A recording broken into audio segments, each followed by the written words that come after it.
بعثة هارتلاند في الإسماعيلية ان يعني يعملوا مفاوضات للعب المباراة، لكن طبعا لم يحدث. هنا امامنا الكورة، هنا استلام واول اهداف اللقاء باذن الله، واول اهداف اللقاء وجول جول للنادي الاسماعيلي.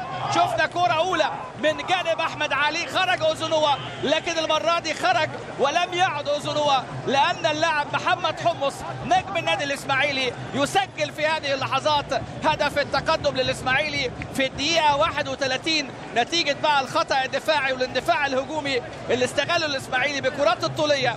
شفنا البروفا الاولى كانت من احمد علي وخروج اوزونوا، اتلعبت الكرة وتكرر السيناريو، ولكن المرة دي حمص اللي دايما يدخل الفرحة في قلوب الجميع.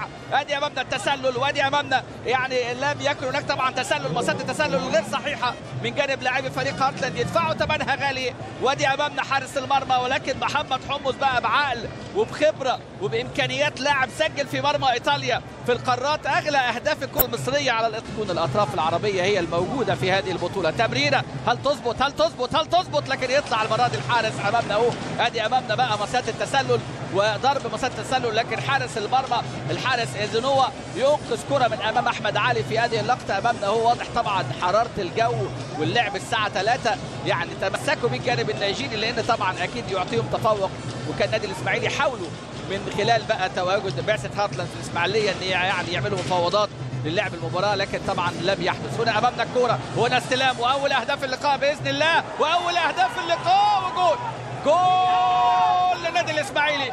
شفنا كرة اولى من جانب احمد علي، خرج اوزونوا، لكن المرة دي خرج ولم يعد اوزونوا، لان اللاعب محمد حمص نجم النادي الاسماعيلي يسجل في هذه اللحظات هدف التقدم للاسماعيلي في الدقيقة 31 نتيجة بقى الخطأ الدفاعي والاندفاع الهجومي اللي استغله الاسماعيلي بكرات الطولية. شفنا البروفا الاولى كانت من احمد علي وخروج اوزونوا، اتلعبت الكرة وتكرر السيناريو، ولكن المرة دي حمص اللي دايما يدخل الفرحة في قلوب الجميع.